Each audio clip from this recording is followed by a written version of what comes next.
Hi guys, જો આજે આપણે બનાવવાના છે રાજમા ચાવલ. તો એને ઇન્ગ્રીડિયન્ટ્સમાં જોઈ લો છો. ટોમેટો પ્યુરી લીધી છે મેં, આખા મસાલા લીધા છે, અને આ છે ડુંગળી ક્રશ કરેલી છે, અને એની અંદર લીલા મરચાં પણ એડ કરી દીધા છે મેં.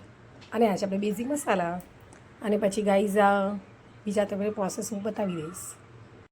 આજે શું બનાવે? હાય ગાઈઝ, આપણે આજે બનાવવાના છે રાજમા ચાવલ બનાવીએ છીએ. તો ચાવલ તો બની ગયા છે, જીરા રાઈસ. તો આપણે બનાવવાના છે રાજમા બનાવવાના છે.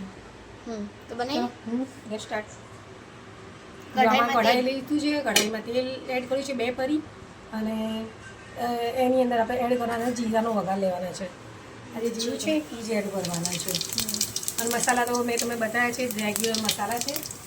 અને પછી આ આખા મસાલા છે, તજના પત્તાની છે, એ એડ કરી નાખ્યું છે વઘારની અંદર. અને આમાં મેં લઈ લીધું છે ડુંગળીની લસણ બંને મિક્સ છે. તમે જોઈ શકશો ડુંગળીનો વઘાર કરી દીધો છે, અને એ આપણે તરત જ સાંકળી લેવાનું છે.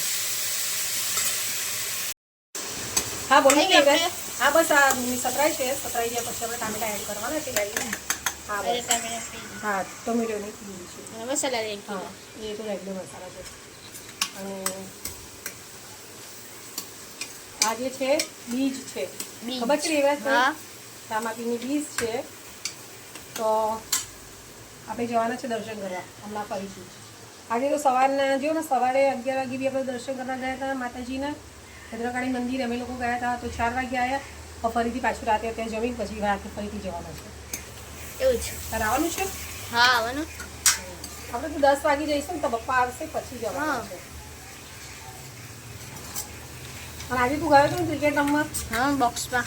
ક્રિકેટ બોક્સ હે ને? Cricket box. તો ક્લબમાં ગયો હતો? રાજપથ ક્લબ? ના, કર્ણાવતી ક્લબ. કર્ણાવતી ક્લબને આગળ આવ્યું હતું થોડું.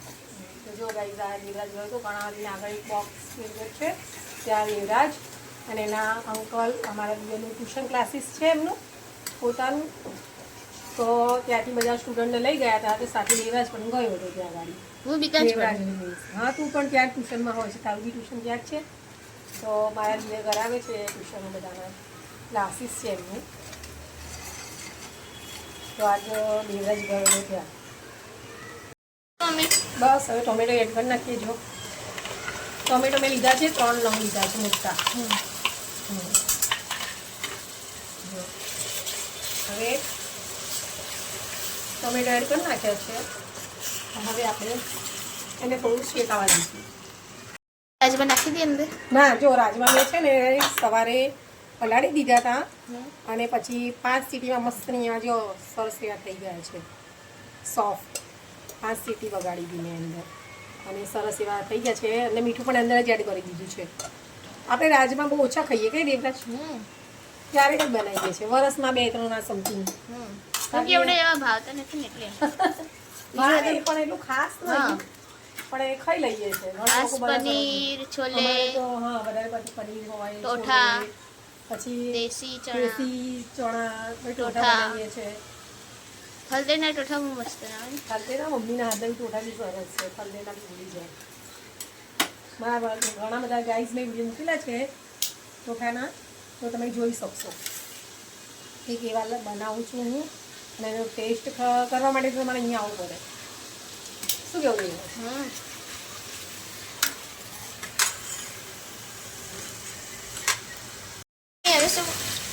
હવે આપણા રેગ્યુલર મસાલા, હવે બેઝિક મસાલા જે છે એ હળદર એડ કરી નાખી છે.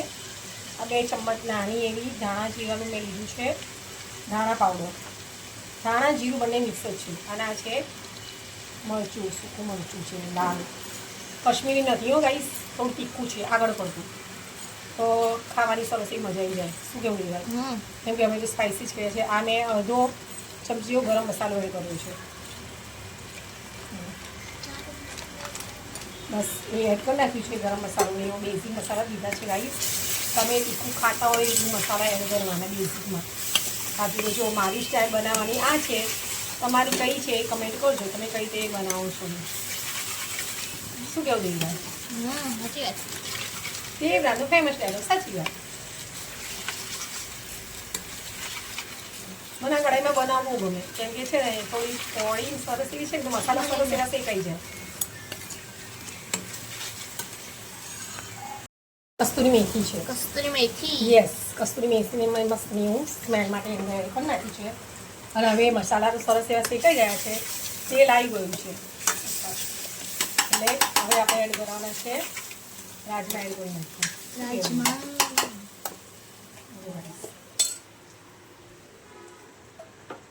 હવે છે રાજમા એડ કરી નાખીએ.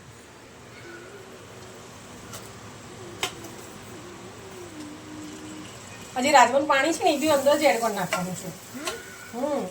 એટલે એને ગ્રેવી ટેસ્ટ સારો બની આવે. જાય. પેલું આપણે બીજું સાદું પાણી એડ કરીએ એના બધી બેટર છે આ, પણ બાફવામાં આ પાણી શું કે મીઠું બહુ ધ્યાન રાખવું પડશે. આની અંદર પછી મસાલાની અંદર મીઠું નહીં કરવાનું, મીઠું એડ નહીં કરવાનું. એ પહેલાથી જ હોય હા. પાણી. પાણીમાં ઓલરેડી આપણે જે બાફવામાં અંદર મીઠું નાખેલું જ છે, પછી ડબલ મીઠું થઈ જાય કાં તો પછી ધ્યાન રાખવાનું તમારી ગાઈસ. જો તમે જોઈ શકો છો કે રાજમા કેવા બની ગયા. હા બોલો બેટા. આ પ્રિન્સ બોલો બેટા. આજે શું લાવ્યું તું? આજે જ હું મેંગોનું પ્રિકલ લાવી છું. અથાણું. Mango pickle, yes.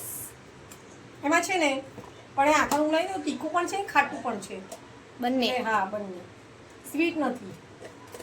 મેંગો પ્રિકલ દેખ તો સારું છે, તને ભાવે છે ને? તો કાલ ખાધું તું. લોકો બધા ઘરે બનાવતા હોય છે અને આપણે છે રેડીમેડ લઈ આવીએ છીએ.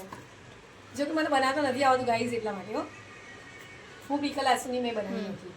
ચલો સબ્જીમાં? આપણા રાજમા તો થાય. હા રાજમા થાય છે. જો રાજમા સરસ એવા થીન ગ્રેવી વાળા જેવા થઈ ગયા છે, પણ આને થોડા ઉકળવા દઈશું આપણે એટલે સરસ એવા લાગશે. તો bye guys. Bye. Bye guys. જો તમને મારા વિડીયો સારા લાગતા હોય તો મને કમેન્ટ બોક્સમાં જરૂરથી જણાવજો અને મારી આઈડીને ફોલો કરો. ફેસબુક ઉપર જ.